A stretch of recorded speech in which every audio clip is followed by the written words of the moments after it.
Hey guys, welcome to Denny's. Today we're going to hop into episode 14 of the Weekly Loot Cave. This is the series where I go over the most efficient farms for some of the most notable drops each and every week in the first Descendant. This week, more specifically, we've got pretty insane farms for the new non-crit meta with the new amplification mods that came out. Freyna, Ajax, Kyle, Bunny, insane farms considering Freyna just came out as well. Probably the best Freyna farm we've had. Don't forget to like the video if it helped, comment feedback you've got down below for me, and subscribe if you feel that I've earned it today. But other than that, guys, I hope you enjoy the video, and let's hop right into it. So first up, we have Freyna's Special Rounds and Tech Reactor. It is dropping from Mirage Stone in Agna Desert. This is a Valby outpost farm, so it's automatically a George EW farm. This outpost farm is going to need you to drop your range mods off of Valby, so make sure that you've got no range mods. Just go on the most outer edge that you can. Now, as far as the roles that we are going for, we're going to go for Secret Garden, cooldown, duration for the mobbing, and then Colossus damage and tech boost for the bossing. This pretty much is the best farm we've had for Secret Garden in weeks, and it's probably the best farm and the best timing that we possibly could get just because of Freyna just releasing. So I wish you guys all luck this week with this one because, yeah, a lot of people will be here and a lot of reactors will be dropping, and all I can do is pray that I get my God rolls as well because I've been using Fallen Hope and I definitely want to swap to the Secret Garden. All right, and then segueing over to Bunny's Reactor, available from the Echo Swamp and Abandoned Zone this week. It is going to be the singular general rounds electric reactor. It's Abandoned Refinery, the mission, the extermination mission near the fast travel there. Now, it's a really good mission. I'm sure everybody knows about it.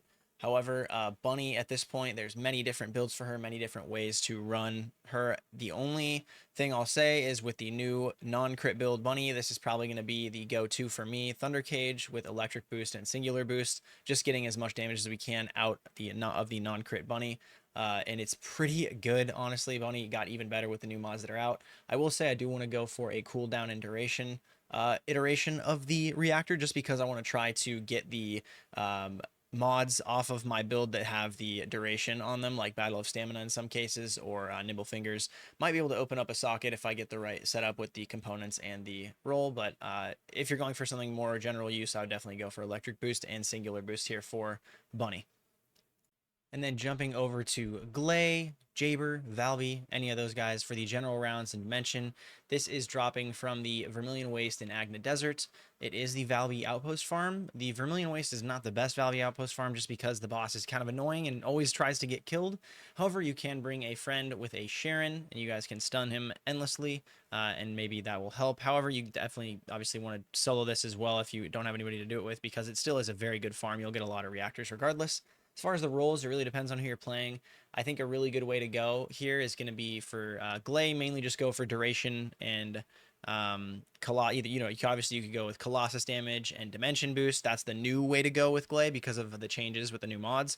However, you can also go for cooldown and duration to get the unlimited ammo permanently. And then for the other two, Jayber and Valby, just any combination of non-attribute boost or dimension boost should do just fine.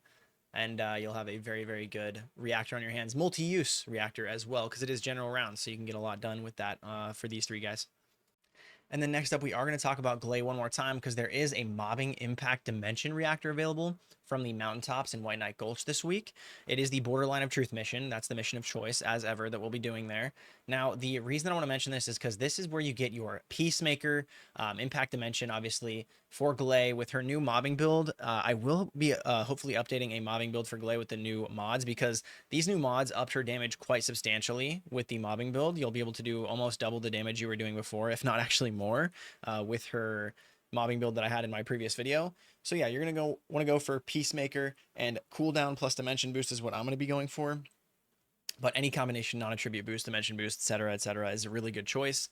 But I love having the ability to spam, so I always go for cooldown. And yeah, a very good week for Gley, honestly. And then next up, we've got Sharen's Impact Fusion Reactor dropping from Frozen Valley in Fortress. Now, this is going to be the command relay mission. However, you can run the Valby outpost farm right next to the command relay. You just need a Sharen to stun the elite that spawns whenever you get there endlessly. That way you can just keep going in circles and circles.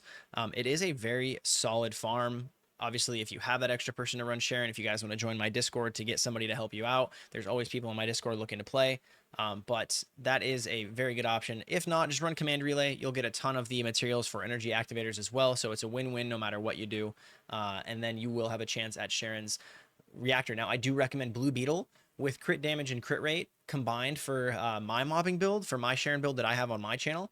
However, you can do obviously like Colossus damage and fusion boost if you want to like spam her ult on bosses and stuff like that. Or you could go obviously for a totally different weapon on Sharen if you want to go for more of like duration and cooldown for overcharged edge. But I think Blue Beetle is really awesome here because we're always spamming fusion abilities on Sharen and we're getting that extra crit rate, which is going to get us closer to that 100% crit on Sharen. I don't know if it's possible yet, but we will definitely keep trying. And Sharen's very fun. So very excited to go for this one this week on Sharen. And then penultimately, we've got Ajax, Kyle, and Luna's reactor dropping from Timberfall and Vespers this week. It's the Timberfall power facility. Now, I know I said I would like to include ones that are pretty efficient here on the weekly loot cave. However, this one can't be passed up just because it is a Ajax and Kyle secret garden. It's just a really, really good weapon to have and reactor to have just because that secret garden is so good on Kyle and Ajax. It is such a nice boost to their damage, and especially with Ajax and Kyle receiving a huge buff whenever these new mods came out this week, this last week, this is an insane choice to go with now. Ajax and Kyle are going to be absolutely blasting damage, non-crit damage with the new amplification mods, and this is going to help you all the more. As ever, Secret Garden with non-attribute and tech boost. I like to add a little bit of cooldown to that. If I can get cooldown and tech boost, that would work for me as well. But a very solid mission, and you honestly can run it just as fast as an extermination mission. So a very, very good week for him, and I wish you guys all luck with this one too. And then lastly, we have Viessa's Special and Fusion Reactor available from the Rockfall and Sterile Lands. Now, this is obviously the best mission in the game as far as reactors, or one of the best missions in the game as far as reactor drops. It's very quick. You get a lot of code breakers from the named mobs that spawn here, so really good amount of code breakers, and you're also getting a ton of reactors. You're also going to get, with the changes made last week, you're going to get a chance at some of Bunny's reactors as well, because Bunny's reactors are dropping here just standard whenever you are doing it, so the Tingling Singularity ones. So you kind of get a 2-for-1, if you will, although the Bunny ones are obviously not mounted specifically to any mounting. They're going to drop randomly mounted. But yeah, as far as the rolls, Clairvoyance, cooldown, fusion boost, that's what I like to go for on the Viessa fusion spam builds. Obviously, this isn't going to be for her Blizzard ability, so a lot of people prefer that. I like spamming the first 3 abilities too. I haven't worked on Viessa much. However, I did want to mention this because it is in Rockfall. You can get a very good Viessa Reactor very quickly and very easily this week for sure. So yeah. And that has been the video, guys. I seriously appreciate it if you stayed this far. Remember to like if it helped, comment feedback for me, subscribe if you feel that I've earned it, and Discord community's in the description. We've got, you can follow me on Twitter down there, TikTok, everything down below. Also, we are live on Twitch. Don't forget, 5 days a week. If you guys would like to come say hi, hang out, I would love to see you there, and I hope to see you. But other than that, guys, I'm out of here. Peace out. Hope you guys have a great rest of your day, week, and yeah, goodbye.